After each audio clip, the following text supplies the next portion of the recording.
লা ইয়াকুলান্না আহাদুকুম বিশিমালিহি ওয়া লা ইয়াসরাবান্না বিহা ফাইন্না শাইতানা ইয়াকুলু বিহি ওয়া ইয়াশরাবু বিহা।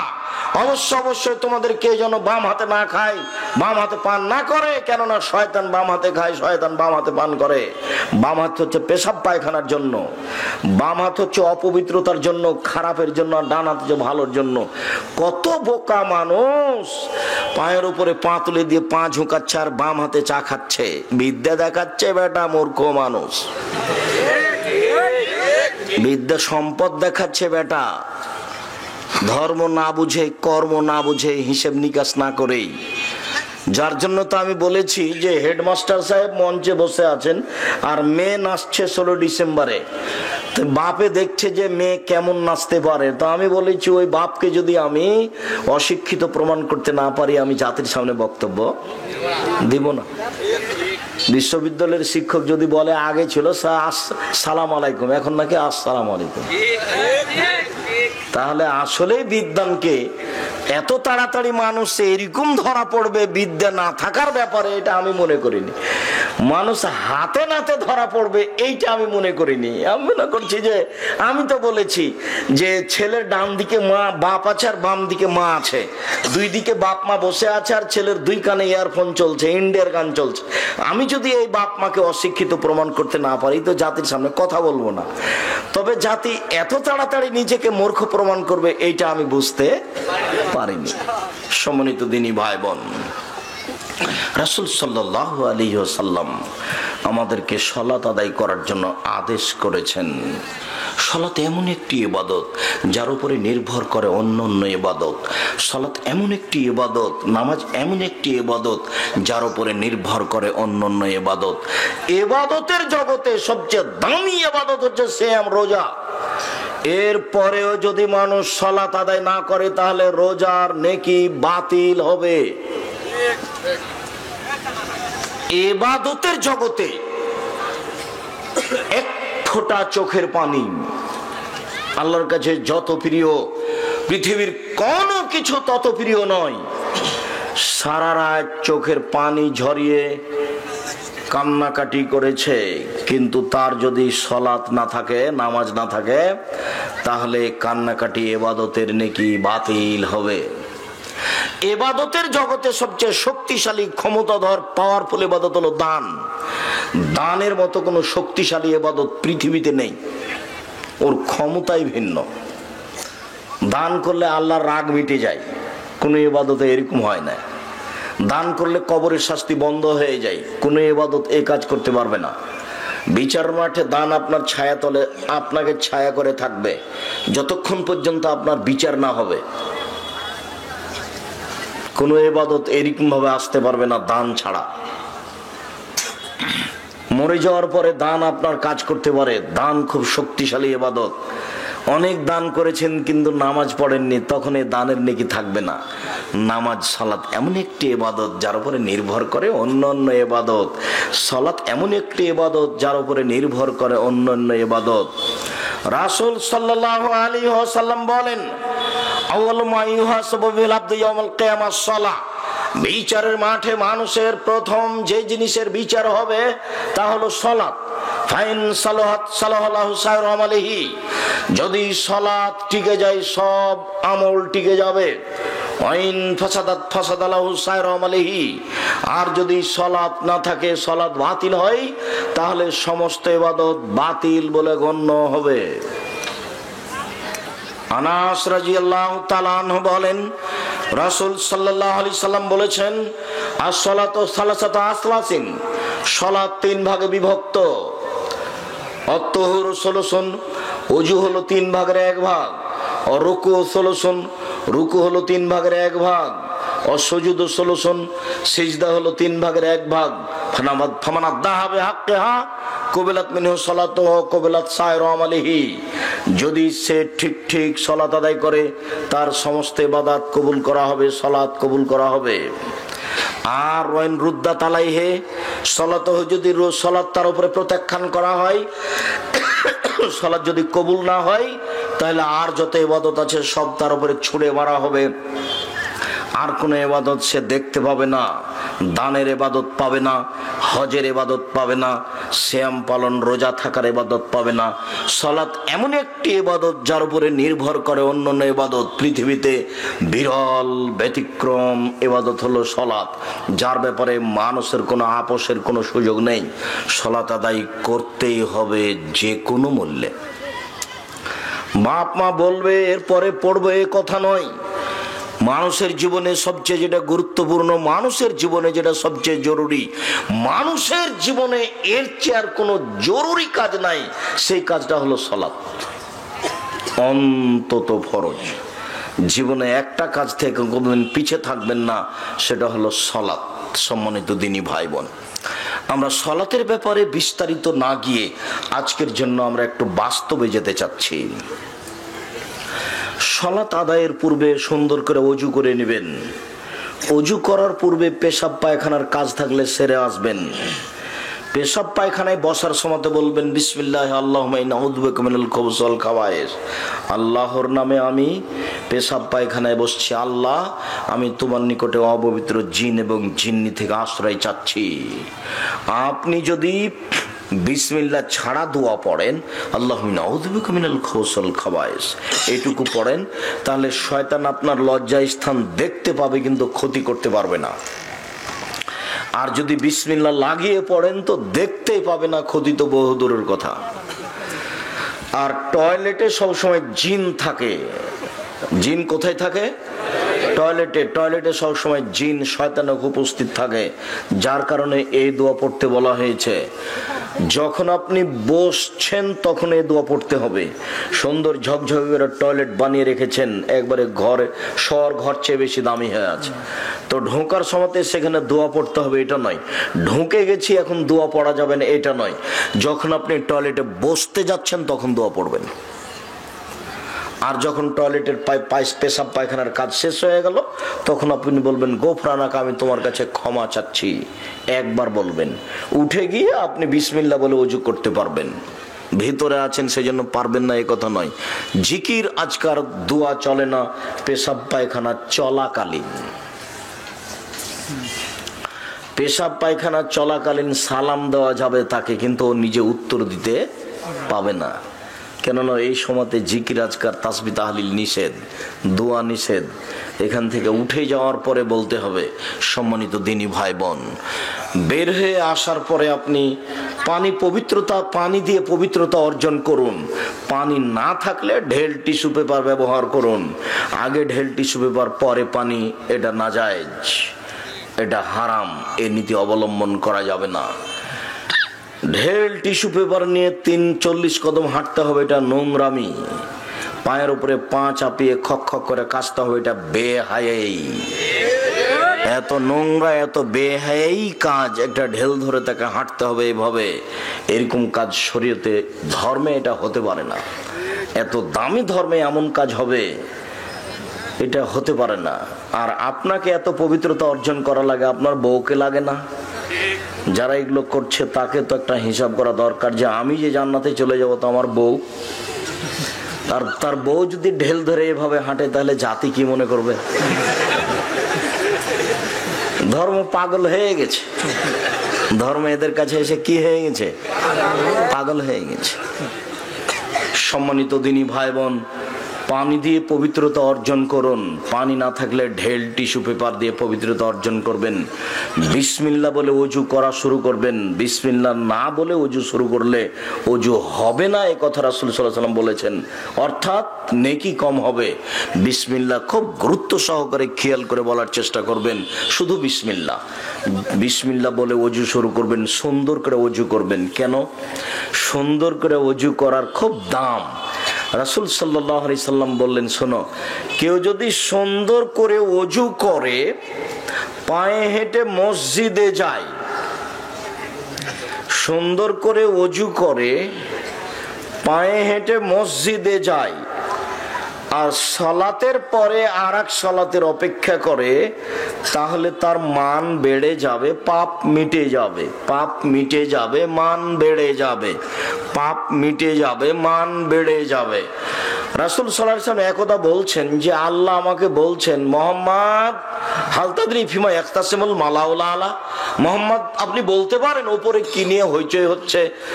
তখন আল্লাহ রাসূল বলছেন, জি হ্যাঁ আমি পারি, উপরে কি নিয়ে হইচই হচ্ছে আমি বলতে পারি।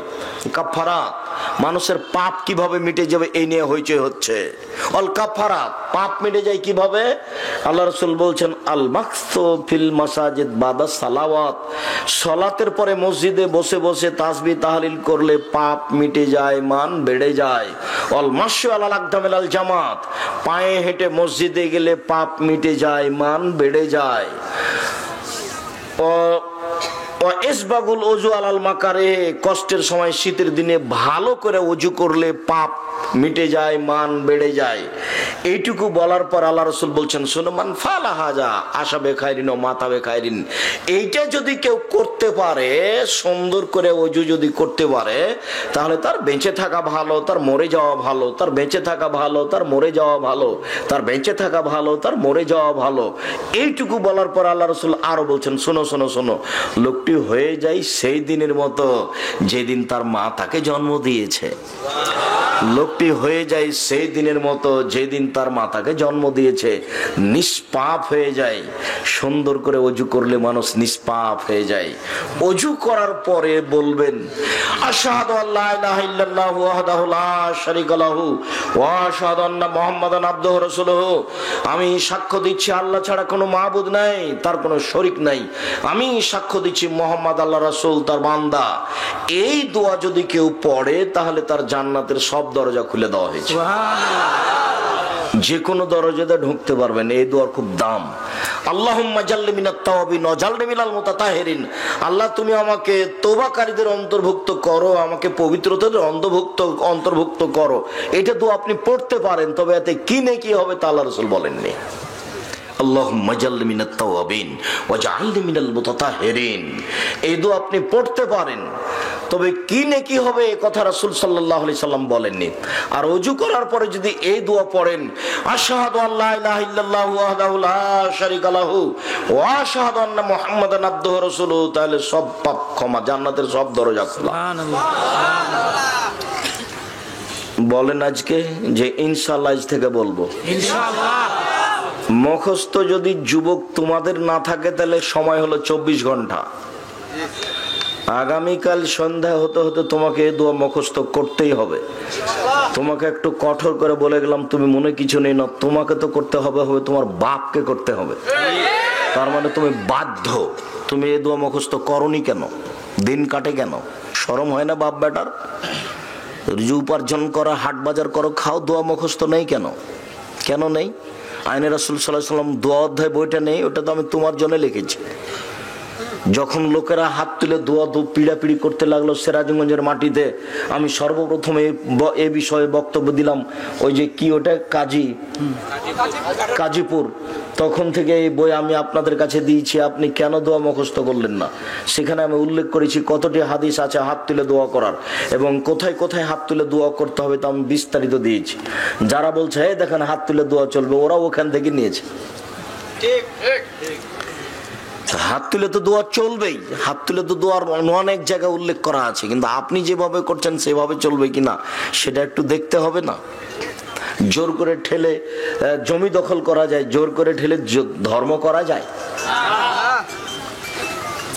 জোর করে ঠেলে ধর্ম করলে তো পরকাল হারিয়ে যাবে। দোয়া মুখস্থ নেই কেন? করতে হবে, করতে আপনি বাধ্য। মুরব্বী আপনাদেরকে সময় দিলাম 7 দিন। 7 দিনের মধ্যে এই দোয়া মুখস্থ করতে হবে, করতেই হবে। ছোট দোয়া। আর সাইয়্যিদুল ইস্তিগফার, ক্ষমা চাওয়ার সর্দার, এটা আপনাকে দিয়েছি 7 দিন। আর মুরব্বীকে ছেলেদেরকে কত সময় দিয়েছি? 24 ঘন্টা। সাইয়্যিদুল ইস্তিগফার, ক্ষমা চাওয়ার সর্দার। আল্লাহুম্মা আনতা রাব্বি লা ইলাহা ইল্লা আনতা খালাকতানি ওয়া আনা আবদুকা ওয়া আনা আলা আহদিকা ওয়া আদিকা মাসতাতাতু আউযু বিকা মিন শাররি মা সানাতু আবুউ লাকা বিনি'মাতিকা আলাইয়া ওয়া আবুউ বিজামবি ফাগফিরলি ফাইন্নাহু লা ইয়াগফিরুয যুনুবা ইল্লা আনতা। কে যদি সকালে বলে বিকাল পর্যন্ত সময় মারা গেলে জান্নাতে যাবে। কে যদি বিকালে বলে সন্ধ্যা সকাল পর্যন্ত সময় মারা গেলে জান্নাতে যাবে। হাদিস বুখারী মুসলিম। হাদিস বুখারী মুসলিম। কাজে এই সুযোগ ছাড়া যাবে না। সূরা ইখলাস 3 বার পড়লে একবার কোরআন মাজিদ পড়ার সমান নেকি পাওয়া যায়। নেকি লুটে ব্যাগ ভর্তি করে নিতে হবে, মরণ চলে এসেছে। একবারে খেয়াল করে 3 বার পড়তে হবে। মাগরিবের পরে, এশার পরে, ফজরের পরে খেয়াল করে 3 বার, খেয়াল করে 3 বার পড়তে হবে। এত ব্যবস্থাপনা দেওয়া আছে, খালি নেকিতে ব্যাগ ভর্তি করে নেওয়ার। বোকা মানুষ বুঝলো না, শ্বাস বন্ধ হয়ে গেলে সব বন্ধ। একটু বিবেচনা করার চেষ্টা করতে হবে, সামান্য হলেও কিছু হিসাব নিকাশ একটু করা লাগবে। সবসময় দুনিয়া নিয়ে মেতে থাকলে হবে। বয়স তো একদিন 30 ছিল, এখন দেখেন 60। বয়স একদিন 50 ছিল, এখন দেখছেন 80। তোমার একদিন বয়স ছিল 10, এখন দেখছো তুমি 20। তাহলে এইভাবেই সবার সময় শেষ হয়ে যাবে। একটু প্রস্তুতি নেওয়া হোক। এরপরে সালাতে আসতে হবে। আল্লাহু আকবার বলার পূর্বে কোনো দোয়া পড়া যাবে না। উজু শেষে দোয়া জব পড়ে নিয়েছি, সেটাই সাল্লু কামা রাআইতুমুনি উসাল্লি। পৃথিবীর মানুষ, তোমরা আমাকে যেভাবে সালাত আদায় করতে দেখছো, তোমরা সেভাবে সালাত আদায় করো। নারী পুরুষ সবকে এইভাবেই সালাত আদায় করতে হবে। মহিলার সালাত ভিন্ন, পুরুষের সালাত ভিন্ন, এমন কথা রাসূল সাল্লাল্লাহু আলাইহি সাল্লাম বলেননি। আল্লাহু আকবার বলে সালাত আরম্ভ করতে হবে।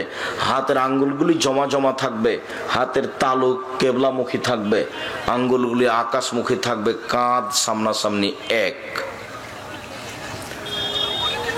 কানের লতি সামনাসামনি আর একটু উপরে, কান সামনাসামনি আর একটু উপরে। কোন সময় আল্লাহু আকবার বলে এখানে হাত নিয়ে আসবেন না, আল্লাহু আকবার। কোন সময় এরকম করবেন না, আল্লাহু আকবার। কোন সময় এরকম করবেন না, আল্লাহু আকবার। তো এইভাবে করলে কি কাঁধ সামনাসামনি হলো? আল্লাহু আকবার। এরকম করলে কি কাঁধ সামনাসামনি হলো? কাঁধ সামনাসামনি, কান সামনাসামনি, কানের লতি সামনাসামনি। তারপরে বুখারী মুসলিমের হাদিস হলো বাহুর উপরে বাহু। আর আবু দাউদ, নাসাই, তিরমিজি আর সব হাদিস গ্রন্থের বিবরণ হলো কবজির উপরে কবজি। তারপরে 4টা সহিহ হাদিস বুকের উপরে হাত বাঁধার। আর এরকমই 3-4টা জয়ীফ হাদিস আছে, জাল জয়ীফ হাদিস আছে নাভির নিচে হাত বাঁধার। নাভির নিচে হাত বাঁধলে জয়ীফ ও জাল হাদিসের প্রতি আমল হবে। আর বুকের উপরে হাত বাঁধলে সহিহ হাদিসের প্রতি আমল হবে। আপনাকে আমি কষ্ট দেওয়ার জন্য বলিনি। আমার জীবনে আমি কোনোদিন কোনো মাযহাবকে হিসাব করে কথা বলিনি। 90 সাল থেকে নিয়ে এখন পর্যন্ত আমার বক্তব্যে কেউ যদি প্রমাণ করতে পারে যে আব্দুর রাজ্জাক সাহেব মাযহাব নিয়ে আলোচনা করেছেন, তাহলে আমি জাতির সামনে কথা বলবো না। আমি মাযহাব নিয়ে 2-1টা কথা বলেছি যখন আমাকে কেউ জিজ্ঞাসা করেছে প্রশ্নের উত্তরে। এইভাবে অনেক সময় বলা হয়েছে যে মাযহাব মানা যাবে কি না, তখন আমি উত্তরে এইভাবে বলেছি অনেক সময় যে ইমাম আবু হানিফা রাহিমাহুল্লাহকে যদি বিচারের মাঠে আল্লাহ বলেন যে তুমি কি কাউকে মানতে বলেছিলে যে আমাকে মেনে চলতে হবে, তো ইমাম আবু হানিফা রাহিমাহুল্লাহ কি বলবেন? না না না না, আমি তো কাউকে মানতে বলিনি। তখন আপনার কি হবে? উনি তো এই কথা বলবেন না। কোন নবী এই কথা বলেননি, কোন নবী নেই, কোন বিদ্বান এভাবে বলেননি। আমি প্রশ্নের উত্তরে এইটুকু বলেছি, কোনোদিন কাউকে হিসাব করে, কোনো ব্যক্তিকে হিসাব করে কথা বলিনি। আমি বলেছি 95% জন বক্তা মিথ্যুক, তবে আমি বলিনি ইনি মিথ্যুক। আর আপনার যদি সাহস থাকে যে আমার বক্তা মিথ্যুক নয়, তাহলে তুমি তোমার বক্তার বক্তব্য পেশ করো, আমি তোমাকে দেখাচ্ছি কথায় কথায় মিথ্যে। অতএব সমাজকে ক্ষিপ্ত করার জন্য, কাউকে কষ্ট দেওয়ার জন্য আমার জীবনে আমি কোনো কথা বলিনি। বিগত 30 বছর, 90 সাল থেকে মাঠে আছি। আমি অপ্রয়োজনীয় কথা বলি না, বলার চেষ্টাও করি না। একটু খেয়াল করবেন, আল্লাহু আকবার বলে সালাত আরম্ভ করার পূর্বে কোনো কিছু বলবেন না। মহিলারা হাত বুকে উপরে বাঁধবে আর পুরুষেরা নিচে বাঁধবে, এরকম অভিনব কথা কোথাও নাই। এ অবাক কথা। বুকে হাত বেঁধে আপনি বলবেন বুকে হাত বেঁধে আল্লাহ আকবার বলার পূর্বে কোনো কিছু বলবেন না, বিসমিল্লাহ বলতে পারবেন না আল্লাহ আকবার বলার পূর্বে। তার মানে আল্লাহ আকবার এত পাওয়ারফুল শব্দ, যে এত ক্ষমতাধর শব্দ যে তার পূর্বে কিছু চলে না। আল্লাহ মহান, আল্লাহ আকবার, আল্লাহ আকবার এই বলে বুকে হাত বাঁধার পূর্বে কোনো কিছু বলবেন না। নয়তো নুসল্লি আরবা রাকাতিন লিজোহরে, জোহরের 4 রাকাত সালাতের নিয়াত করলাম, এরকম বললে আপনার ইবাদত হারিয়ে গেছে, তার নাম বিদাত। কে যদি বিদাত করে তাহলে তার কোনো ইবাদত কবুল হবে না। মানে আও মুহদাসান লা ইকবাল আনহু আদুল আসার, কে যদি বিদাতকে আশ্রয় দেয় তাহলে তার নফল ইবাদত, ফরজ ইবাদত কোনোটাই কবুল হবে না। বুকে হাত বেঁধে আপনি বলবেন আল্লাহুম্মা বাঈদ বাইনি ওয়া বাইনা খাতায়ায়া কামা বা'আদতা বাইনাল মাশরিক ওয়াল মাগরিব। হে আল্লাহ, তুমি আমাকে আর আমার পাপকে থেকে আমার পাপকে এরকম দূরে করে দাও যেন আমাকে পাপ না ধরতে পারে। আল্লাহুম্মা নাক্কিনি মিনাল খাতায়া কামা ইউনাক্কা সাবুল আবিজু মিনাদ দানাস। হে আল্লাহ, তুমি আমার পাপকে ধুয়ে পরিষ্কার করে দাও যেমন ভাবে ময়লা কাপড়কে ধুয়ে পরিষ্কার করা হয়। আল্লাহুম্মা গসিল খাতায়া বিল মাই ওয়াস সালজি ওয়াল বারাদ। হে আল্লাহ, তুমি আমাকে ধুয়ে দাও বরফ দিয়ে, তুষার দিয়ে, ঠান্ডা পানি দিয়ে। এই সানা ছাড়া আপনি আরো সানা পড়তে পারেন। আয়েশা রাদিয়াল্লাহু তাআলা আনহা থেকে সানা আছে, সুবহানাকা আল্লাহুম্মা ওয়া বিহামদিকা ওয়া তাবারাকা ইসমুকা ওয়া তাআলা জাদ্দুকা লা ইলাহা গায়রুক। এই সানা আপনি পড়তে পারেন। এছাড়া আপনি নফল সালাতে তাহাজ্জুদে উঠে ওই সানা পড়তে পারেন, যে সানা রাসূল সাল্লাল্লাহু আলাইহি সাল্লাম পড়েছেন নফল সালাতে। সেটা হচ্ছে আল্লাহুম্মা লাকাল হামদ আনতা কাইয়ুমুস সামাওয়াতি ওয়াল আরদ ওয়া মান ফিহিন্না। হে আল্লাহ, তুমি আসমান জমিনকে প্রতিষ্ঠাকারী এবং তার ভিতরে যা কিছু আছে। ওয়ালাকাল হামদ আনতা নূরুস সামাওয়াতি ওয়াল আরদ ওয়া মান ফিহিন্না। প্রশংসা তোমার, তুমি আসমান জমিনের আলো এবং এর ভিতরে যা কিছু আছে তার আলো। ওয়ালাকাল হামদ আনতা মালিকুস সামাওয়াতি ওয়াল আরদ ওয়া মান ফিহিন্না। প্রশংসা তোমার, তুমি আসমান জমিনের মালিক এবং এর মধ্যে যা কিছু আছে।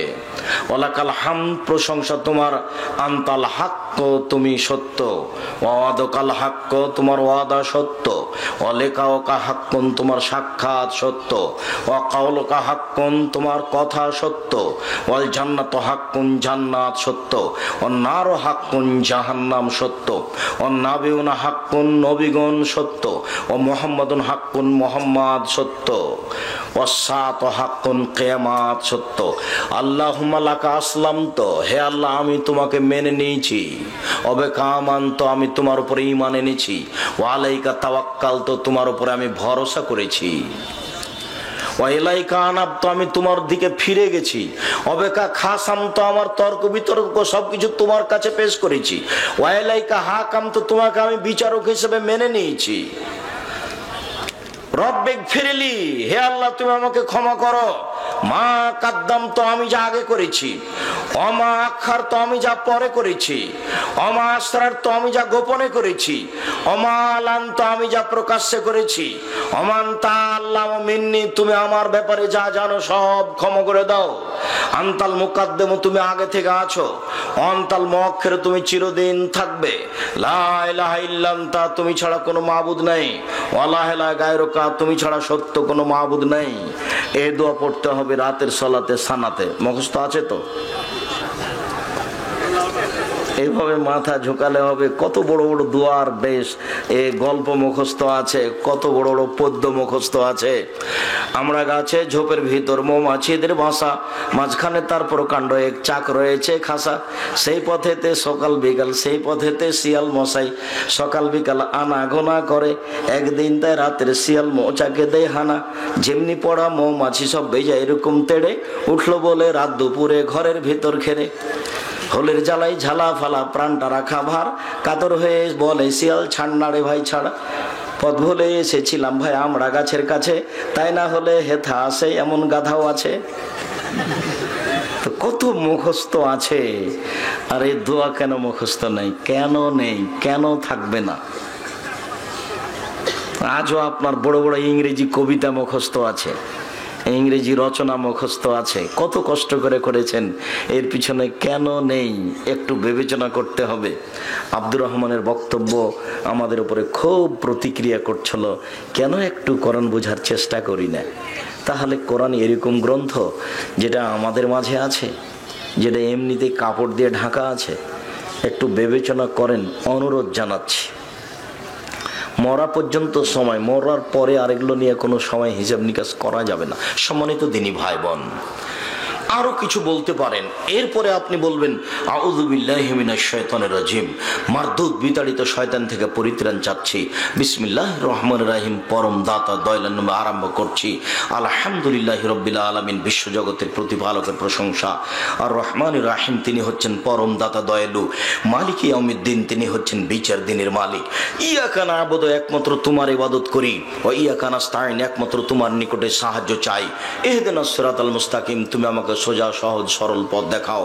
সিরাতাল্লাযীনা আনআমতা আলাইহিম, ওদের পথ তুমি দেখাও যাদের প্রতি দয়া অনুগ্রহ করেছো। গায়রিল মাগযুবি আলাইহিম ওয়ালাদ-দাল্লিন, ওদের পথ তুমি দেখাও না যারা ভ্রান্ত, যাদের উপর তুমি অসন্তুষ্ট হয়েছো তাদের পথ তুমি দেখাও না। আমিন। দীর্ঘ সময় ধরে তোমার দরবারে যে প্রার্থনা করলাম, সেই প্রার্থনা তুমি কবুল করো। সম্মানিত দিনী ভাই বোন, দোয়ার জগতে সূরা ফাতিহার চেয়ে দামি দোয়া পৃথিবীতে নেই, যার জন্য ইমাম বুখারী রাহিমাহুল্লাহ অধ্যায় উল্লেখ করেছেন, একাই যা সালাত আদায় করলেও পড়বেন, জামাতে সালাত আদায় করলেও পড়বেন, ইমাম থাকলেও পড়বেন, মুক্তাদি থাকলেও পড়বেন, সরবে কেরাত হলেও পড়বেন, নীরবে কেরাত হলেও পড়বেন, সূরা ফাতিহা পড়তে বাধ্য। ব্যতিক্রম দোয়া, যে দোয়া এমন ভাবে শুরু হয়েছে, প্রশংসা প্রিয় সত্তা, প্রশংসা করলে খুব খুশি হয়ে যায়।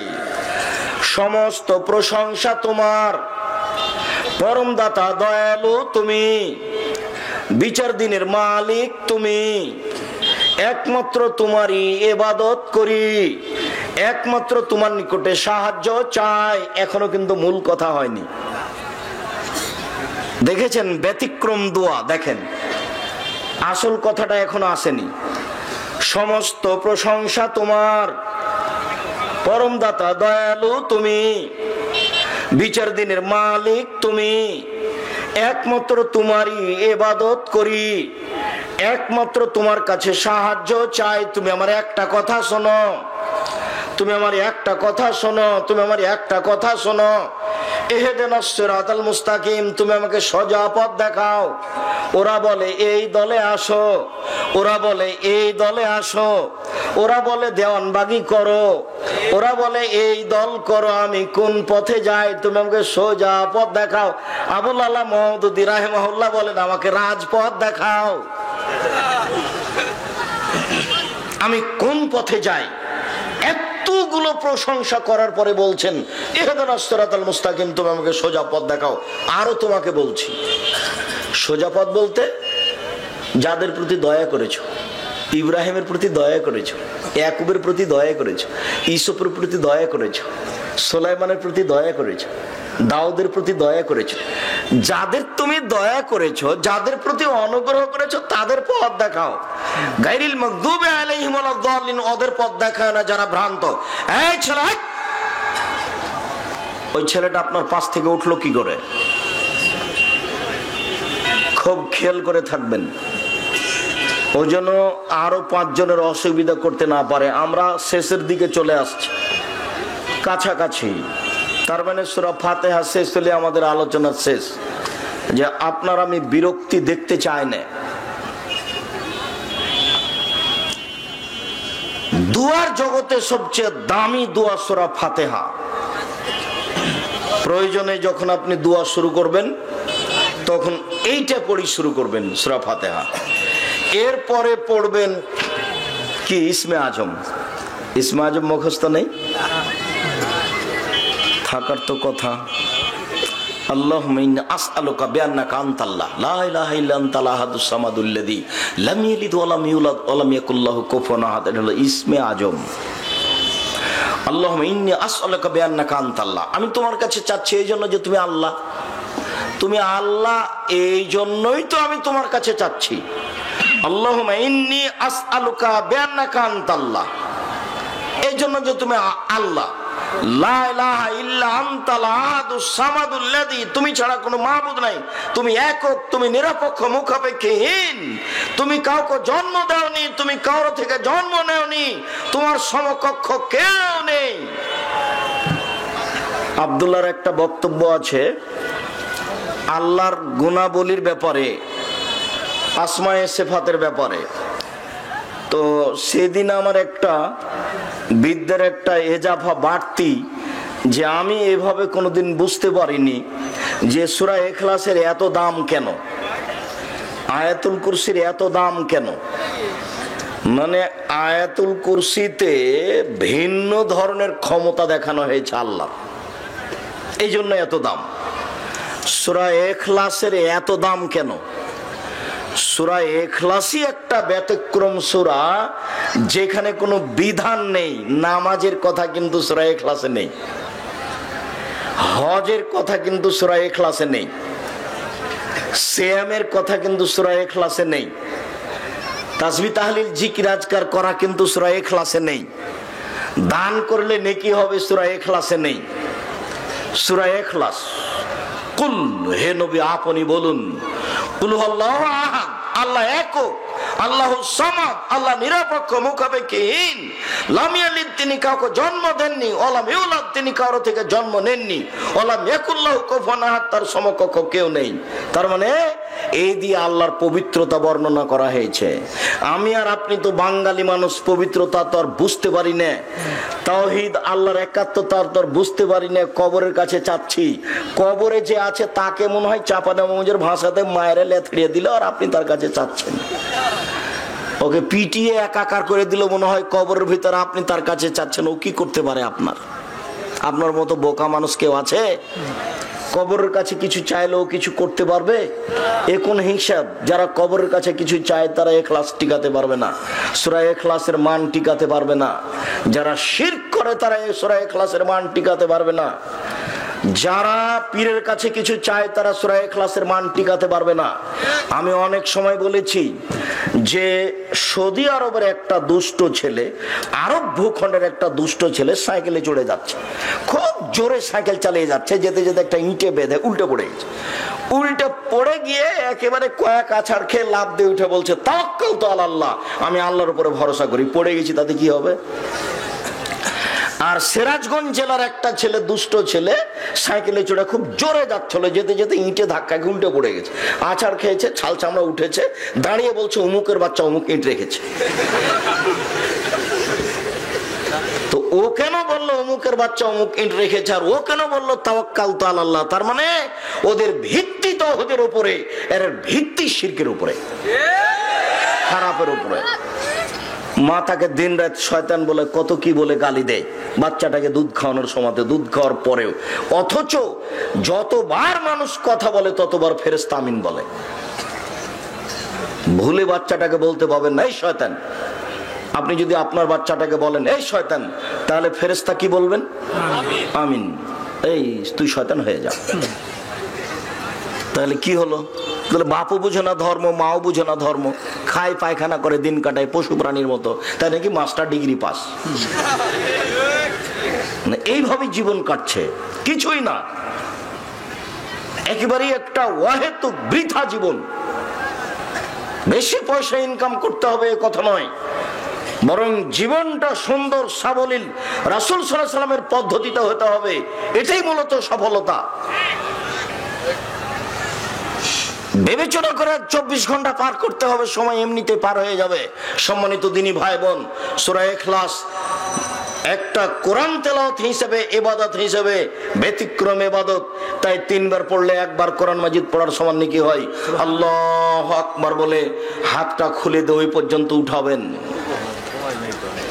তারপরে আপনি রুকুতে যাবেন, রুকুতে গিয়ে তাসবিহ পাঠ করবেন, খুব সোজা করে রাখবেন পিঠটা। এরপরে আপনি দাঁড়াবেন, সোজা দাঁড়াবেন, এরপরে আপনি সিজদায় যাবেন। সম্মানিত দিনী ভাই বোন, তারপরে আপনি সিজদায় যাবেন।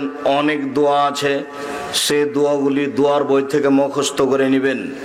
সিজদে থেকে উঠে বসে দোয়া পড়বেন, তারপরে সিজদায় যাবেন, সিজদায় দোয়া পড়বেন। যদি 2 রাকাতের বৈঠক হয় তাহলে বাম পায়ের পাতার উপরে বসতে হবে আর ডান পা খাড়ো করে রাখতে হবে। আর যদি সালামের বৈঠক হয় তাহলে বাম পা ডান দিক দিয়ে বের করে দিতে হবে আর ডান পা খাড়ো করে রাখতে হবে। আর বাম হাতের আঙ্গুল এইভাবে জমা রেখে ডান হাতের আঙ্গুলের 2টি আঙ্গুল জমা রাখতে হবে। 3য় আঙ্গুলের নখের উপরে বৃদ্ধাঙ্গুলের পেট রাখতে হবে। রাখেন তো দেখি। আগে এই 2টা আঙ্গুল জমা করেন। আরে কনিষ্ঠ আঙ্গুলটা এরকম উঁচা হয়ে আছে কেন? এই 2টা জমা করো। তারপর 3য় আঙ্গুলের নখের উপরে বৃদ্ধাঙ্গুলের পেট রাখো, গোলাকার। সব সময় নড়বে। যতবার নড়াবা ততবার শয়তানকে আঘাত করছো। আর ইল্লাল্লাহর সময়তে একবার উঠাতে হবে, এর প্রমাণে জাল ভুয়া হাদিসও নেই। এটা এমনিতেই চলছে। ইল্লাল্লাহ এমনিতেই চলছে। এটা ধর্মে অনেক কথা এমনিতেই চলছে, তার মধ্যে এটা একটা। আমরা চাঁপাইনবাবগঞ্জের মানুষ, যখন বরকে দেখতে আসতো জামাই হিসেবে মেয়ের বিবাহ দিবে, তখন ওই সব বসে আছে খুলিতে গলিতে, তখন ওই জামাইটা মানে ওই ছেলেটা বাড়ি থেকে বের হয়ে এসে সবার হাতে মোসাফা করছে। মোসাফা করতে করতে এক মুরব্বি ধরে এনে বলছে, এই ছেলে কি বললে? তখন ছেলেটা বলছে, এক ফিরুল্লাহ নাওয়ালাকুম, মানে সালাম মুসাফার দোয়া। তো এটা চলছে সমাজে, কিন্তু এক ফিরুল্লাহ আছে কিনা দুনিয়াতে তা তো কেউ দেখেনি। তওবা করার জন্য দোয়া পড়তে হবে, আস্তাগফিরুল্লাহ রব্বি মিন কুল্লি জামবি ওয়া আতুবু ইলাইহি। তো এই দোয়া আছে কিনা তো কেউ তো কোনোদিন দেখেনি। মাটি দেওয়ার সময়তে বলতে হবে, মিনহা খালাকনাকুম ওয়া ফিহা নুঈদুকুম মিনহা নুখরিজুকুম তারাতান উখরা। এটা কোরআন মাজিদের আয়াত বটে, কিন্তু মাটি দেওয়ার সময়তে বলতে হবে। এইটা চলবে কিনা তো কেউ তো কোনোদিন দেখেনি। এমনিতেই চলছে, তার নাম ধর্ম, এমনিতেই চলে। যেভাবে আগে থেকে চলছিল সেভাবে চলছে। জি না, তা নয়। বর্তমানে বই পুস্তক যেগুলো বের হয় সেগুলো একটু দেখতে হবে। আমরা তো খুব প্রাণপণে চেষ্টা করে যাচ্ছি আপনাদের জন্য। এখন আপনি যদি 20টা টাকা দিয়ে মূল্যায়ন না করেন তাহলে তো আমি কিছু করতে পারি না। যেমন জামিয়া সালাফিয়া থেকে বের হয় মাসিক আল ইতিসাম পত্রিকা, 50টা প্রশ্নের উত্তর আছে। 10 জন মুফতি আছেন, 10 জন গবেষক আছে, তাদেরকে বেতন লাগে, তারা দিন রাত পরিশ্রম করে ফতোয়া লিখেন। এই ফতোয়াগুলি নিয়ে একটা বোর্ড হয়, বোর্ডে ফতোয়াগুলি পাস হয়, তারপরে ফতোয়াগুলি ছাপে। এত কিছু শ্রমের পরে, দিন রাত শ্রমের পরে বইটা বের হয়ে আছে, তার মূল্য 20-25 টাকা। সেইটা আপনার কাছে ভারী হয়, তাহলে আমি কি দিয়ে আপনার কাছে হক কথা পৌঁছানোর চেষ্টা করব? রাস্তাঘাটে বই আছে, বইয়ের নাম কি করলে কি হয়? বইয়ের নাম কি? কি করলে কি হয়, কি করলে ছাই হয়? কিছুই হয় না। মানে নামই শিরক, নামটাই শিরক। মুকশিদুল মুমিনিন বই সমাজের লোক পড়ছে। মুকশিদুল মুমিনিন বইয়ের একটা হেডলাইন আছে যে অবিবাহিত ছেলে মেয়ের পড়া নিষেধ। যে দেখে সেই পড়ে, যে দেখে সেই পড়ে। ওই হেডলাইনের পরে যা লেখা আছে আল্লাহর হস্তে একটা কথাও সত্য নয়, সবই মিথ্যে। তো যে দেশে মিথ্যে ধর্ম পূর্ণ হয়ে আছে, যে দেশের লোক ওযু করার পরে জায়নামাজে দাঁড়িয়ে বলে ইন্নী ওয়াজ্জাহতু ওয়াজহিয়া লিল্লাযী ফাতারাস সামাওয়াতি ওয়াল আরজ, সেই দেশের লোক যদি হক খুঁজে বের না করার চেষ্টা করে তাহলে কি করতে পারা যায়? ইসলাম সৌদি আরব থেকে বের হয়ে ইরাকে ঢুকেছে, ইরাক থেকে বের হয়ে ইরানে ঢুকেছে, ইরান থেকে বের হয়ে পাক ভারতে এসেছে। যারা নিয়ে এসেছে তারা চিশতি তরিকাপন্থী, তারা এদেশে রাজত্ব করেছে, তাদের নাম মোগল। তারা ক্ষমতা খাটিয়েছে এদেশে 750 বছরে, একদিন নয় 2 দিন নয়। তারা চলে গেলে এদেশে ক্ষমতা খাটিয়েছে ইংরেজ 190 বছর তারা চলে গেলে এদেশে ক্ষমতা খাটিয়েছে যারা ছিল শিয়া। তারপরে আপনি এদেশে সঠিক পাবেন কি করে? সঠিক পাওয়া বড় কঠিন। এরপরে আমরা দিন রাত আপনাদের সামনে বলতে থাকলাম যে একটু সঠিক খিদমত কবুল করেন, তারপর আপনাকে খারাপ লাগে। কিছুদিন আগে কোরআন মাজিদ খুললে দেখা যেত তাবিজের নকশা দেখা যেত না? অথচ নেহায়াত অন্যায় নকশাগুলো করা আছে অক্ষরের মানে। 786-তে যদি বিসমিল্লাহ চলে, 786-তে যদি বিসমিল্লাহ চলে, তাহলে আপনি বলবেন আল্লাহু আকবার, তারপরে বলবেন 786, তারপর আলহামদুলিল্লাহ রাব্বিল আলামিন। তাহলে হবে যে এইভাবে ধর্ম মানুষে চালাচ্ছে। আর আপনাকে আমি দিন রাত দেখাচ্ছি, দেখেন কোরআনের গায়ে মিথ্যা দোয়া লেখা আছে, গোটা এক পাতা কোরআন তেলাওয়াত খতমের দোয়া। আমি বলেছি আজ 30 বছর থেকে বলছি, 1-2 দিন থেকে নয়। যদি এর একটা বাক্য সত্য হয়ে যায় আমি জাতির সামনে কথা বলবো না। অথচ কোরআনের গায়ে লেখা আছে। তাহলে যে দেশে অবস্থা, সে দেশের মানুষ যদি একটু সঠিক চিন্তা ভাবনা না করে, তাহলে আমরা জাতির কিভাবে উপকার করতে পারি? যার কারণে আমি আপনাদেরকে মাসিক আল ইতেসাম পত্রিকা পড়ার জন্য এইভাবে অনুরোধ করি যে যেখানে আছেন। এমনকি আজকে এই ছেলেটার নাম কি জানো, আমাকে বললো সবুজ নামে একটা ছেলে, এই গ্রামেরই ছেলে মনে হয়। সেটা আপনারা আপনাদের এলাকার সাথে যোগ দিয়ে বা এই গ্রামের এই ছেলে, সবুজ ছেলেটার সাথে যোগ দিয়ে আপনি একটা পত্রিকা নেবেন, কোটি টাকা লাগবে না। 1 বছরের টাকা আপনি টাকা দিয়ে পাঠাবেন, দেখবেন কোনো খরচ হয়নি, পোস্টমাস্টার আপনাকে দিয়ে আসবে। 50টা প্রশ্নের উত্তর আছে, যে প্রশ্নগুলি মুফতিরা লিখেছেন, তারপরে সব মুফতি বসে বোর্ড করে ওই ফতোয়া পাস হয়েছে, তারপরে লেখা হয়েছে, পত্রিকায় ছেপে এসেছে। কত ব্যবস্থাপনা আছে ব্যয়বহুল খরচের, আপনি কেন মূল্যায়ন করবেন না? সম্মানিত দিনী ভাই বোন, আপনাকে দোয়া মুখস্থ করতে হবে। এখন আপনি এইভাবে বসে পড়লেন আত্তাহিয়াত, তারপরে পড়লেন দুরুদ, তারপরে পড়লেন দুআয়ে মাসুরা, তারপরে আমার একটা পরামর্শ আছে, বলেন তো সেটা কি? রব্বির হামহুমা কামা রাব্বায়ানি সাগীরা, জাযাকুমুল্লাহ খায়র, বারাকাল্লাহ, হায়াকাল্লাহ, মাশাআল্লাহ। এটা ভুলবেন না কোনো সময়। বাপ মা তো লালন পালন করেছে অনেক, বাপ মা কেমন করে লালন পালন করেছে, এখন নিজের বাচ্চাটাকে বুঝতে পারছেন। নিজের বাচ্চাটা একটু কাঁদলে লাফ দিয়ে উঠে যে কোলে নিয়ে চুমা খান, তাহলে বুঝতে হবে যে আমাকেও এরকমই করা হয়েছে। আর কত অসহায় আপনার বাচ্চাটা, পেশাব করলে কিছু করতে পারে না, পায়খানা করলে কিছু করতে পারে না, সব করা লাগে আপনাকে আর আপনার স্ত্রীকে। তাহলে আপনারও একদিন এরকমই দিন পার হয়ে গেছে। যার কারণে আপনাকে আমি এই দোয়া পড়ার জন্য পরামর্শ দিয়েছি। আরো একটা পরামর্শ দিয়েছি, এই ছেলে মনে আছে তোমার না? আর একটা পরামর্শ আছে, আল্লাহ 2 রাকাত সালাত আদায় করে আল্লাহকে বলতে হবে, আল্লাহ আমি এই দোয়াটা যেন না ভুলি, এই জন্য 2 রাকাত সালাত আদায় করে তোমার কাছে সাহায্য চাচ্ছি। বুঝা গেল না কথা? মনে হয় মানে এই দোয়াটা যেন না ভুলি, তার জন্য 2 রাকাত সালাত আদায় করার জন্য পরামর্শ দিয়েছি। মানে 2 রাকাত সালাত আদায় করে আল্লাহকে কি বলবেন? আল্লাহ এই দোয়াটা যেন আমি না ভুলি, রব্বির হামহুমা কামা রাব্বায়ানি সাগীরা। হে আমার প্রতিপালক, তুমি আমার বাপ মাকে দেখো, বাল্য অবস্থা আমাকে যেভাবে দেখেছিল। আর তোমার মায়ের কথা আমি বলেছি, একদিন তুমি ছিলে তোমার মায়ের কোলে, এখন তোমার মা তোমার কোলে। কাজেই কখনো ধমক দিয়ে কথা বলবো না। আর এইটা বুঝাতে গিয়ে বলেছি যে রাজশাহীর মেয়র একদিন নওদাপাড়া আমচত্বরে এসেছেন, তো শাহমকদম থানার এসপি এইভাবে দাঁড়িয়েছেন, আমার দিকে দেখেন। স্যার এখন আমরা কি করব স্যার? আমি দেখে অবাক হয়ে গেলাম যে ব্যাপারটা কি, এইভাবে তো বাপ মায়ের সামনে দাঁড়াতে হবে, তো এইখানে কেন? সেদিন তার দৃশ্যটা দেখে আমাকে অবাক লেগেছিল, এবং আমার সবসময় মনে পড়ে যে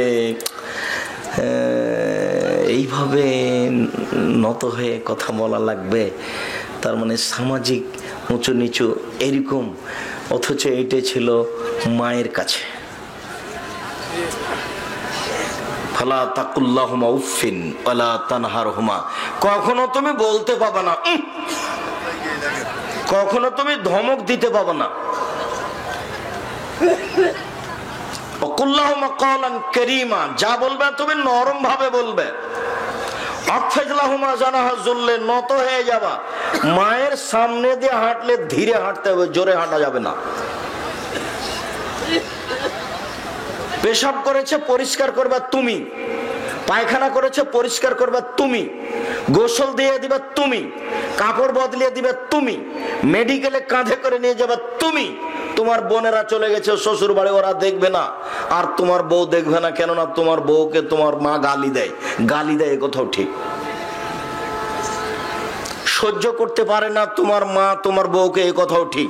আর পরিস্থিতি সহ্য করতে দেয় না, তাই ঘুম থেকে উঠে তুমি দেখছো যে বাড়িতে সবচেয়ে খারাপ আমার মা। এখন কি হবে? ধৈর্যের পরিচয় দিতে হবে। এখনো তুমি জোরে কথা বলতে পারবে না, তারই নাম মা। একদিন মা তোমার কোলে ছিল, তুমি একদিন তোমার মায়ের কোলে ছিলে, এখন তোমার মা তোমার কোলে। আরো একটা কথা আমি তোমাকে বলেছি, সেটা হলো এই যে যেদিন তুমি তোমার মায়ের কোলে ছিলে সেদিন বারবার পেশাব করছিলে, তখন তোমার মা আদর করে একটু বলেছিল, অত পেশাব করিস কেন রে। এটা আদর করে একটু আঘাত দিয়ে কথা বলেছিল, একটু হালকা করে মেরেছিল।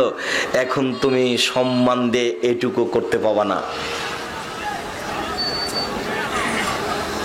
আমার এইভাবে বিছানায় পেশাব করলে পরিষ্কার করা যাবে নাকি, এইটুকু বলার অধিকার নেই।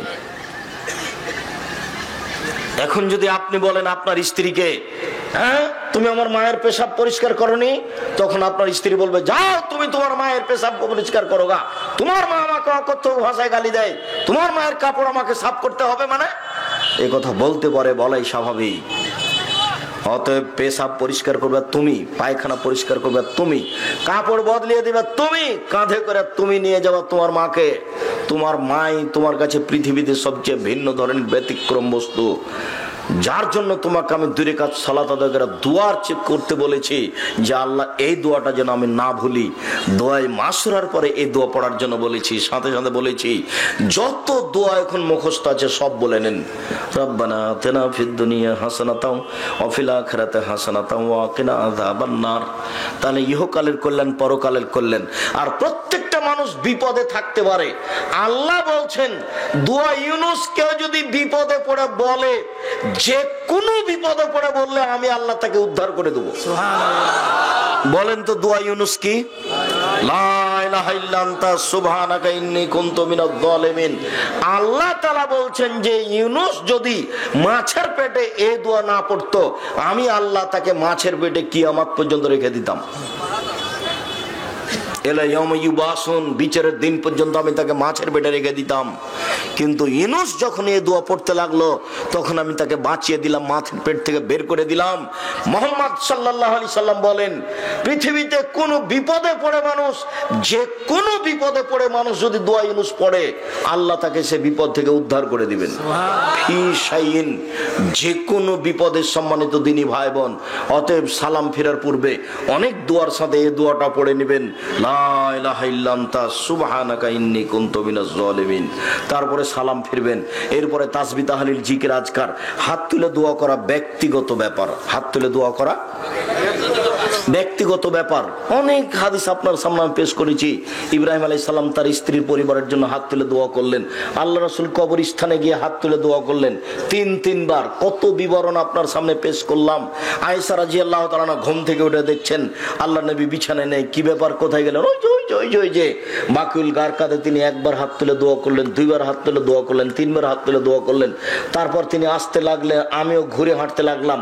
তিনি জোরে হাঁটলেন, আমিও জোরে হাঁটলাম। তিনি দৌড়ালেন, আমিও দৌড়ালাম। আমি আগেই বিছানে চলে আসলাম। এবার তিনি বিছানের পাশে এসে বলছেন, কি খবর আয়েশা, তোমার মোটা শ্বাস কেন? আমি এখন বললাম, আমি যদি মিথ্যা কথা বলি তাহলে জিবরাইল বলে দিবে যে আমি মিথ্যা কথা বললাম। তো আমি তো আর মিথ্যা বলতে পারলাম না। আমি তখন বললাম, দেখেন আমি আসলে ঘুম থেকে উঠে আপনি দেখছিলাম যে আপনি কোথায় গেলেন, অন্য কোনো স্ত্রীর কাছে চলে গেলেন নাকি সেটা আমি দেখছিলাম। তো দেখলাম যে আপনি কবরস্থানে গিয়ে হাত তুলে দোয়া করলেন। কবরস্থানে গিয়ে হাত তুলে দোয়া করতে হয়, সবাই মিলে হাত তুলে দোয়া করলে তো বেদাত হবে। আমার চাচাকে আমি দেখেছি জুমার দিন সবাই মিলে যেত, কবরের চতুর্দিকে দাঁড়াতো, একটু ফাঁকা থাকতো, ওই ওই জায়গা ফাঁকা রেখেছো কেন? ওখানে দাঁড়াও, একজন ওখানে দাঁড়াও। চতুর্দিক ঘেরে দোয়া করলে কি হবে এটা আমার চাচাকে আমি কোনোদিন জিজ্ঞাসা করিনি। মানে এটাতে কি হবে? কবরস্থানে গিয়ে হাত তুলে দোয়া করেন, কেবলামুখী করবেন, কবরকে এক পাশে রেখে দিবেন বা পিছন দিকে রেখে দিবেন, কেবলামুখী হবেন, হাত তুলে দোয়া করবেন। কিছুই যদি মনে না থাকে, মুখস্থ না থাকে, বলবেন আল্লাহ তুমি আমার বাপকে ক্ষমা করো। আর যদি কিছু মুখস্থ থাকে তাহলে বলবেন, অন্যথায় ওই দোয়াটা বলবেন যেটা জানাজার জন্য বলা হয়, আল্লাহুম্মা গফির লাহু ওয়ারহামহু ওয়াফি ওয়াফু আনহু আকরিম নুজুলাহু ওয়াসমাদখালাহু ওয়াগসিলহু বিল মাই ওয়াসসালজাল বারাদ, শেষ পর্যন্ত। কিছুই জানা না থাকলে বলবেন আল্লাহ তুমি আমার বাপকে ক্ষমা করো। সম্মানিত দিনী ভাই বোন, আমি আপনাদেরকে অনুরোধ জানাচ্ছি বিশেষভাবে কোরআন তেলাওয়াতের জন্য, আর বিশেষভাবে 5 ওয়াক্ত সালাত আদায়ের জন্য, আর বিশেষভাবে যারা মুরব্বী মানুষ তাদেরকে তাহাজ্জুদ পড়ার জন্য। সারা পৃথিবীর হুজুর, সারা পৃথিবীর প্রত্যেকটা দেশের সরকার যদি ঘোষণা দেয় যে ফাঁকা দাঁড়াতে হবে, তবুও ফাঁকা দাঁড়ানো জায়েজ হবে না। কেন? মুহাম্মদ সাল্লাল্লাহু আলাইহি ওয়াসাল্লাম এই অনুমতি দেন। আর তার 23 বছর জীবনে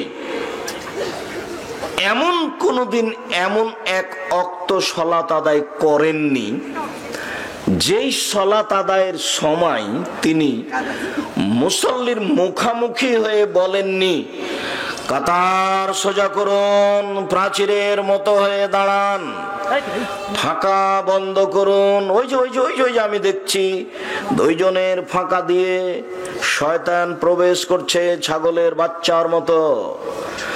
যে ব্যক্তি ফাঁকা বন্ধ করবে আল্লাহ তার জন্য জান্নাতে ঘর বানাবেন। এইভাবে না বলে কোন একদিন 1 ওয়াক্ত সালাত আদায় করেছেন এরকম কেউ কিয়ামত পর্যন্ত প্রমাণ দিতে পারবে না। কোন একদিন আল্লাহর নবী না বলে সালাত আদায় করেছেন এটা যদি প্রমাণ হয়ে যায়, যেদিন প্রমাণ হবে সেদিন থেকে আমি আব্দুর রাজ্জাক আর কোনোদিন জাতির সামনে আসবো না। সেদিন জাতির সামনে স্বীকৃতি দিব আমি আব্দুর রাজ্জাক বিন ইউসুফ ধর্ম প্রচারের যোগ্য নয়, অতএব আমি গেলাম, আসসালামু আলাইকুম। কিয়ামত পর্যন্ত সময় থাকলো কেউ যদি একদিন প্রমাণ করে দিতে পারে যে আল্লাহ রাসূল এটা না বলেই সালাত শুরু করেছেন, কাতার সোজা করুন, প্রাচীরের মতো হয়ে দাঁড়ান, ফাঁকা বন্ধ করুন, ওই যে ওই যে ওই যে ওই যে 2 জনের ফাঁকা দিয়ে শয়তান প্রবেশ করছে ছাগলের বাচ্চার মতো, এরকম না বলে তিনি কোনোদিন সালাত শুরু করেছেন এটা যদি প্রমাণ হয়ে যায় তাহলে আমি আর জাতির সামনে কথা বলবো না। অথচ তার সাহাবীগণ এত সোচ্চার, এত সোচ্চার, এত সোচ্চার। 1 মিনিট, একদিন আল্লাহ রাসূল সালাত আরম্ভ করেছেন, সালাত চলছে জামাতে। তো জিবরাইল এসে বলছেন আপনার পায়ের জুতাতে ময়লা আছে, জুতাতে ময়লা, জুতা খুলে দেন। তো আল্লাহ রাসূল জুতা খুলে দিয়েছেন সালাতের মধ্যে। এবার সালাম ফিরার পরে দেখছেন যে আরো সবাই জুতা খুলে দিয়েছে। তো আল্লাহ রাসূল বলছে আরে তোমরা জুতা খুলেছো কেন? বলে আপনাকে দেখলাম এই জন্য। আরে শোনো, জিবরাইল আমাকে বলছেন যে আপনার জুতাতে ময়লা আছে, তা আপনি জুতা খুলে দেন। আমি খুলে দিয়েছি, তো তোমরা খুললে কেন? অনুসরণ। তো আল্লাহ রাসূলকে দেখে যে সাহাবী অনুসরণ এইভাবে করেন সেই সাহাবীকে প্রতিদিন বলা লাগবে না, বলা লাগবে না। তবুও বলেছেন, তার মানে বিষয়টি কত গুরুত্বপূর্ণ। আমার জানা নাই শরীয়তের ব্যাপারে, কাতার সোজা করার ব্যাপারে যত আল্লাহ রাসূল সতর্কতা অবলম্বন করেছেন, যত বেশি বলেছেন, ধর্মের আর কোন জায়গাতে এত বেশি বলেছেন আমার জানা নাই। অথচ নির্দ্বিধায় একেবারে 3 ফুট পরে পরে লাল দাগ দেওয়া আছে। হুজুর বলছে না আর আসবেন না, হুজুর বলছেন এই কথা, হুজুর। এই ছেলে পিছন দিক দিয়ে মানুষ হাঁটছে আর গল্প করছে, তোমরা কলা করো ছাই করো, যাও দেখো। জিম্মেদারি নিয়েছো, এখানে বসে আছো কেন? আজকে বক্তব্য শুনতে পাবা না, আজকে চতুর্দিকে দাঁড়িয়ে থাকো। কোন জায়গাতে 2 জন গল্প করলে এটা তোমাদের অযোগ্যতা।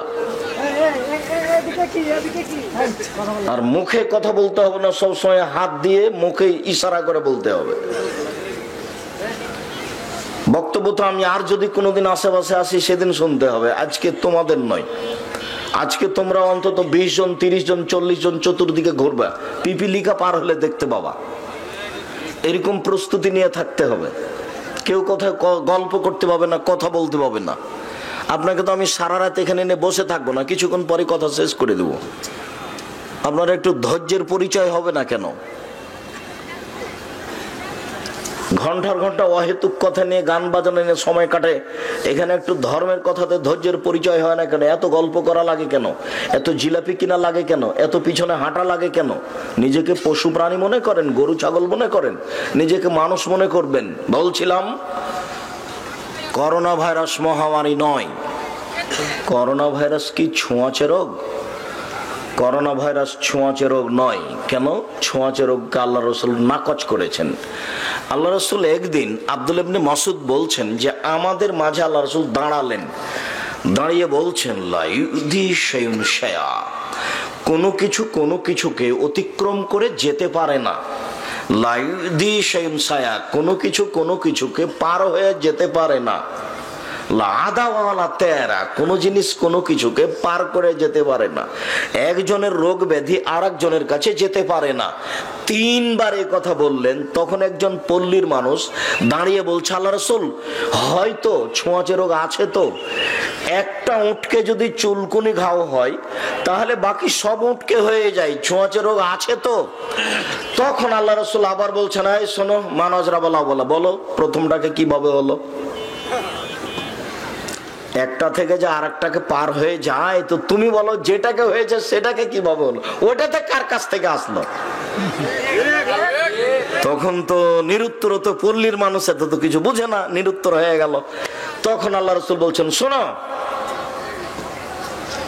ইন্নাল্লাহা খালাকা কুল্লা নাফসিন, নিশ্চয় আল্লাহ তাআলা সব প্রাণীকে সৃষ্টি করেছেন। ওয়া কাতাবা হায়াতাহা ওয়া মাউতাহা ওয়া রিজকাহা ওয়া মাসায়াবাহা, লিখে দিয়েছেন তার মরণ, লিখে দিয়েছেন তার জীবন, লিখে দিয়েছেন তার রুজি, লিখে দিয়েছেন তার অসুখ বিসুখ বিপদ আপদ। করোনা ভাইরাস সেদিন যদি লিখে দেওয়া থাকে তাহলে আজকে পাথরের মধ্যে থাকলেও ধরবে। বিমানে উঠেছি তো বিমানবালা আমাকে মাস্ক পরার জন্য পিড়াপিড়ি করছে। তখন আমি বলছি জুলুম করো না গো, ওই কি পার্ক ওইটা, future Jamuna future park, Jamuna future পার্কের মালিক কি মাস্ক পরেনি তুমি বলছো? তার কি সতর্কতার অভাব ছিল বলছো? দেখো এত পিড়াপিড়ি করো না, আমি মাস্ক পরি না। তো একটু ঠান্ডা হলো। দেখো, যদি পৃথিবী সৃষ্টির 50,000 বছর পূর্বে, যেদিন আমি আপনি আমার মায়ের পেটে, আপনার মায়ের পেটে 3-4 মাস, সেদিন ওইটা লেখা হয়েছে, যদি সেই দিন লেখা থাকে, আর আজকে যদি আমি পাথরের মধ্যে ঢুকে থাকি, তবু আমাকে করোনা ধরবেই, কেউ রক্ষা করতে পারবে না। তার নাম তাকদীর। এইভাবে আমি তাকদীর ভাগ্যকে বিশ্বাস করি আর জাতিকে বিশ্বাস করার জন্য বলি। সোমনাথ মন্দির, কাবিয়াবাড়ির সোমনাথ মন্দির, তো বিচক্ষণেরা কি করেছে, ঠাকুরেরা একটা মূর্তি তৈরি করেছে। মূর্তি তৈরি করে চতুর্দিকে চম্বুক লাগাচ্ছে, দিয়ে এরকম জায়গাতে ছেড়ে দিয়েছে। ডান দিক থেকে টানছে চম্বুক, বাম দিক থেকে টানছে, উপর দিক থেকে টানছে, তখন আর মূর্তি নিচে পড়ে না। কথা বুঝতে পারেননি? আর সারাদিনে 1-2 বার পানি বেশি হয় ওখানে, পানির পাশে, নদীর পাশে পানি বেশি হয়। জোয়ারের পানি বেশি হতে হতে যখন পায়ে লেগে যায়, তখন ওরা বলে, অমুসলিম হিন্দুরা, দেখো এই যে আসলে আল্লাহ, তাই পানি পায়ে সালাম দিতে এসেছে। যখন চলে যায়, পানি কমে যায়, তখন আসলে আল্লাহ সালাম দিয়ে চলে গেল। তো মোহাম্মদ বিন ঘুরি না কে? তো মোহাম্মদ বিন ঘুরি বা কেউ এরকম মুসলিম নেতা, তো এদের পক্ষ থেকে বলা হলো, উনি যদি আমাদের মূর্তির কিছু ক্ষতি করতে পারে তাহলে জানবো যে ও সত্যি মুসলিম নেতা। তো তার কাছে তো তাওহীদে বিশ্বাস আছে। বলে কি, এ তো এমনি আছে, একবারে এক লাথি দিয়ে ফেলে দিয়েছে। তো ওতে লাথি দিয়ে ফেলে দেওয়াতে যদি উনি মারা যান, তাহলে উনি এটাই বলবেন যে আমি এইভাবে মারা যাবো, এটা পৃথিবী সৃষ্টির 50,000 বছর পূর্বে লেখা ছিল, তাই আমি মরলাম। আমি এই মূর্তিতে লাথি দিলাম, পড়ে গেল, তাই আমাকে ভূতে ধরলো, তাই আমি মরে গেলাম। এটা আমি কখনো বিশ্বাস করি না। আমি এইভাবে মরবই না। আমি তাকদীরকে বিশ্বাস করি। এরই নাম তাকদীর, এরই নাম তাকদীর। মাস্ক পরে যদি করোনা ঠেকাতে হয় তাহলে এটাও শিরক।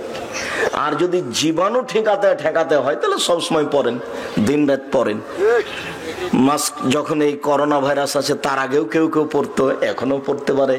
যখন দিনে জ্বালানা বন্ধ খোলা থাকবে, তখন দেখবেন যে রৌদ্রের একটা ছাটা ভিতরে ঢুকছে, তখন দেখতে পাবেন ধূলিকণা। তাহলে ধূলিকণা সবসময় আছে, ভিতরে যেতে পারে। নিজেকে বাঁচানোর জন্য বন্ধ করেন, মুখে দেন, নাকে দেন, যাতে করে যে জীবাণু না যায়। নিজে পরিষ্কার থাকলেন, স্বচ্ছ থাকলেন, ভালো হলো। আল্লাহ রাসূল তো পবিত্রতার কথা বলেছেন, পবিত্রতা অবলম্বন করেন। সম্মানিত দিনী ভাই বোন, করোনা ভাইরাস ছোঁয়াচে রোগ নয়, এ কথাই ঠিক। তাহলে করোনা ভাইরাস কি?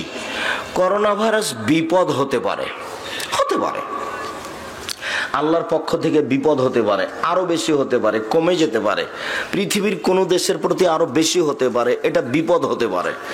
যদি এটা বিপদ হয়, বালা হয়, আল্লাহর পক্ষ থেকে পরীক্ষা হয়, বিপদ হয়, বালা হয়, তাহলে কি করবেন? তাহলে 5টা পথ। কি?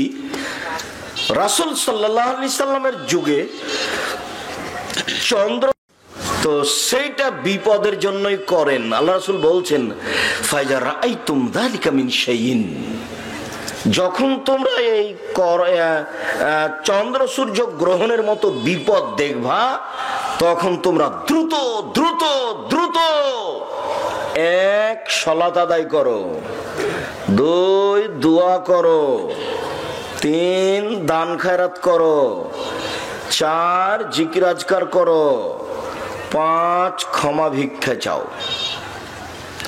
করোনা ভাইরাস যদি বিপদ হয়, তাহলে এই 5টা পদ্ধতি অবলম্বন করতে হবে মানুষকে। আর এই 5টা পদ্ধতির জন্য সবচেয়ে ভালো জায়গা মসজিদ। তাকে মসজিদই বন্ধ হয়ে গেল, অবাক কথা। কে যে কোন দিক থেকে গোতা মারলো, সারা পৃথিবীতে মসজিদ বন্ধ হয়ে গেল। 5 ওয়াক্ত সালাতের মসজিদে 5 জন, আর জুমা মসজিদে 10 জন। এই হিসাব নয়। মসজিদ ভরে সালাত আদায় করেন, আর বলেন যে মরলে মসজিদেই মরবো। করোনাতে যদি মরি তো মসজিদে মরবো, সেখানেই ভালো, কিন্তু বাড়িতে মুখ ঢেকে করোনায় মরবো না। আর মুখ ঢেকে মাস্ক পরে জীবনে আর কোনোদিন সালাত আদায় করবেন না। কেন? মুহাম্মদ সাল্লাল্লাহু আলাইহি ওয়াসাল্লাম না কচ করেছেন। না রাসূলুল্লাহ সাল্লাল্লাহু সাদলে ওয়া ইউগাত্তি রাজুল ফাহু, রাসূল সাল্লাল্লাহু আলাইহি সাল্লাম কাপড় ঝুলিয়ে পড়তে নিষেধ করেছেন, আর মুখ ঢাকতে নিষেধ করেছেন সালাতে, নামাজে। সম্মানিত দিনী ভাই বোন, আমরা এই বিষয়ে সংক্ষিপ্তভাবে বলতে গিয়ে এতটুকু বলতে চাই যে যদি এটা জীবাণু বা কিছু মনে করেন, তাহলে রাসূল সাল্লাল্লাহু আলাইহি সাল্লামের পদ্ধতিতে পবিত্রতা অবলম্বন করুন, সহজ হবে। আপনাকে আমি একটা জিনিস বুঝাই, যে আল্লাহর নবী ঘুম থেকে উঠে এই হাতটা সরাসরি পানিতে ডুবাতে নিষেধ করলেন কেন?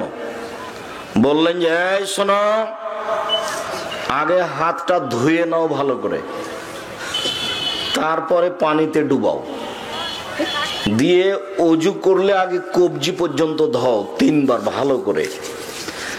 তো একটু পরে কিন্তু আমরা কোনই পর্যন্ত ধৌত করব, একটু পরে করব না? আচ্ছা, তখন কবজি ধোয়া পড়বে না? তো তাহলে আগের কাজটা কি আল্লাহ রাসূল বৃথা করতে বললেন? এমন তো কাজ মুহাম্মদ সাল্লাল্লাহু আলাইহি সাল্লামের হয় না। তাহলে কেমন হয়ে গেল? তাহলে কবজি পর্যন্ত ধোয়া কাজটি বেকার, ফালতু হয়ে গেল? জি না, কবজি পর্যন্ত হাত 3 বার করে ভালো করে ধুইলে এই হাত এখন উপযুক্ত হয়েছে, হাতে পানি নিয়ে মুখে দেওয়া যাবে। কেননা হাত পরিষ্কার না হলে এই হাতে পানি নিয়ে মুখে দিলে জীবাণু ভিতরে যাবে।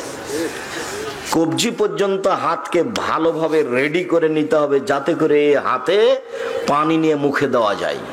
যার জন্য খেতে বসলে হাতকে কি করতে হবে? ভালো করে ধুয়ে নিতে হবে। যার কারণে আল্লাহ রাসূল খাদ্য পানি ঢেকে রাখতে বলেছেন, বিশেষভাবে রাতে ঢাকতে বলেছেন। কেন? রাতে বালা মুসিবত চলে, যখনই কোনো খোলামেলা খাদ্য দেখে তখন তার মধ্যে ঢুকে যায়। আর আপনি কত জিলাপি ফাঁকায় পড়ে আছে তবুও খাচ্ছেন। আর আজকে নাকি মেলা জিলাপি খেতে এসেছেন, একটু শরম হয় না? এই আজকে তোমাকে জিলাপি কিনতে হলো কেন? শরম পাও না একটু? লজ্জা পাও না একটু? শরম হয় না তোমার? আমি যেটা বলছি সেটাই তোমার আজকে জরুরি কথা। কালকে তোমাকে বলতে হবে আমি তোমার করোনা ভাইরাস সম্পর্কে কি বলে গেলাম।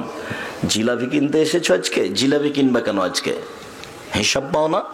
কেন জিলাপি কিনবা? আমি তোমার জন্য এসেছি, আমি আমার নিজের জন্য আসিনি, আমি তোমার জন্য এসেছি। নিজেকে ফাঁকি দেওয়ার চেষ্টা করিও না, আমার বক্তব্যের সাথে মুনাফিকি করার চেষ্টা করো না।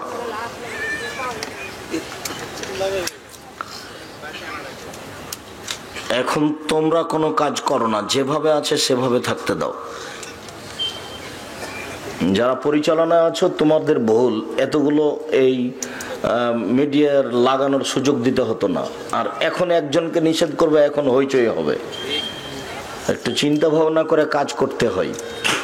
সম্মানিত দিনী ভাই বোন, বলছিলাম যে তাহলে হাত ভালো করে ধুইতে হবে, মানে জীবাণুর ব্যাপার আছে, পবিত্রতা। আচ্ছা, পেশাব করলাম তো আমি পানি খরচ করলাম, তো আমার হাতে তো পেশাব লেগে নেই। পায়খানা করলাম, আমি পানি খরচ করলাম, তো আমি ভালো করে হাত ধুয়ে নিয়েছি, তা আমার হাতে পায়খানা লেগে নেই। আমি নাকের কাছে দিলে আমি গন্ধ পাচ্ছি না, এরপরে হাতটা মাটিতে মাজতে হবে কেন? পৃথিবীতে পবিত্রতা অবলম্বন করার ব্যাপারে মুহাম্মদ সাল্লাল্লাহু আলাইহি সাল্লামের চেয়ে সতর্ক সাবধান মানুষ আর কেউ আছে? এই কথা বললে ওর জ্ঞানের ভুল। পেশাব করলে পানি খরচ করে হাত মাজতে হয়, পায়খানা করলে পানি খরচ করে পবিত্র অর্থ অর্জন করে হাত মাজতে হয়। ফরজ গোসল, ফরজ গোসল করলে আগে ওযু করতে হবে, সলাতের ওযু। ওযুর আগে আবার হাতটাকে মাটিতে মাজতে হবে, দিয়ে হাতটা ধুইতে হবে, তারপরে ওযু করতে হবে, সলাতের নামাজের মতো করে ওযু, তারপরে গায়ে পানি ঢালতে হবে। এত পবিত্রতা কেন? ওযু করার আগে দাঁত পরিষ্কার করতে হবে কেন? বলছেন আল্লাহ নবী যে 5 ওয়াক্ত আমি ফরজ করে দিতাম, কিন্তু পারবে না, এই জন্য করিনি। কারণ এত দাঁত পরিষ্কার করতে হবে কেন? ঘুম থেকে ওইটা দাঁত পরিষ্কার করেন, বাড়ির বাহির থেকে ভিতরে ঢুকলে দাঁত পরিষ্কার করেন, প্রত্যেকটা সলাতের সময় দাঁত পরিষ্কার করেন। এত দাঁত পরিষ্কার করেন কেন? মানে জীবাণুর ব্যাপার দাঁতের সাথে আছে। একজন মহিলা ঋতুবতী হয়েছে, তাকে ওযু করে গোসল করতে হবে, এত কেন? লোকটা মারা গেছে, আমি গোসল দিলাম, আমাকে গোসল করতে হবে কেন?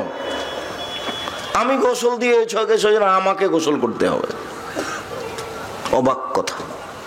একটা লোক মারা গেছে, তাকে 3 বার 5 বার 7 বার গোসল দিতে হবে, আবার বলছেন যে একবার তোমরা ওতে করে দাও, গোলাপ জল দিয়ে দাও।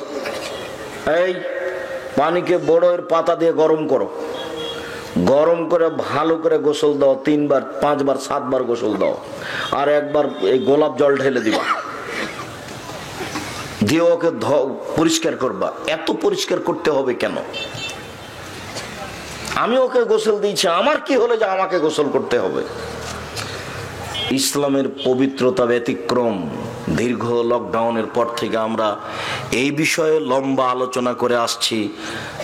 জুমার খুতবা বাইতুল হাম জামে মসজিদ, সমস্ত দিনী ভাই বোনকে, পৃথিবীর বাঙালিকে আমরা বিষয়গুলি দেখার জন্য অনুরোধ জানাচ্ছি। বলছিলাম করোনা ভাইরাস সম্পর্কে মানুষ যেসব মন্তব্য করেছে, এইসব মন্তব্য ঠিক হয়নি, এখনো যা করছে তা ঠিক নয়। মানুষকে রুজি উপার্জন করে খেতে দিতে হবে, রাস্তাঘাট বন্ধ করে মানুষের রুজি, এটাতে করোনাতে আর একটা করোনা ঢুকবে। একদিন যদি যমুনা ব্রিজ বন্ধ থাকে তাহলে 78 লক্ষ টাকা লস আছে। তাহলে শুধু যমুনা ব্রিজে যদি 1 কোটি একদিনে লস থাকে, তাহলে সারা বাংলাদেশে কত ইনকামের লস আছে? তাহলে এটা যদি 3 মাস বন্ধ থাকে, তাহলে কত কোটি টাকা লস হলো? মানুষ পাগল হয়ে গেছে। উপার্জন করেই মানুষকে খেতে হবে, উপার্জনে মরে যায়, ওটাই তার তাকদীর। তাহলে সহজ হবে বেঁচে থাকা, সহজ হবে উপার্জন করা। সতর্কতা অবলম্বন করুক। বাড়িতে সুন্দর করে গোসল করে ওযু করে 2 রাকাত সালাত আদায় করে কাজে বের হবেন, একবারে পরিষ্কার হয়ে। দাঁত পরিষ্কার করবেন, পেশাব করতে গিয়ে মাটি দিয়ে পবিত্রতা অর্জন করবে। আরে পবিত্রতা অর্জন করার সময় ডান হাত লাগাতে পাবো না। রাসূল সাল্লাল্লাহু আলাইহি ওয়াসাল্লাম, আয়েশা রাদিয়াল্লাহু তাআলা আনহা বলেন, ইয়াদুল ইয়ুমনা লিতামিহি ওয়া তাহুরিহি। রাসূল সাল্লাল্লাহু আলাইহি ওয়াসাল্লামের ডান হাতটা ছিল খাদ্যের জন্য এবং পবিত্রতা অর্জনের জন্য, ভালোর জন্য। ওয়ায়াদুল ইসরা, আর বাম হাতখানা ছিল লেকাদাইহি, পেশাব পায়খানা থেকে পবিত্রতা অর্জনের জন্য আর খারাপ কিছুর জন্য।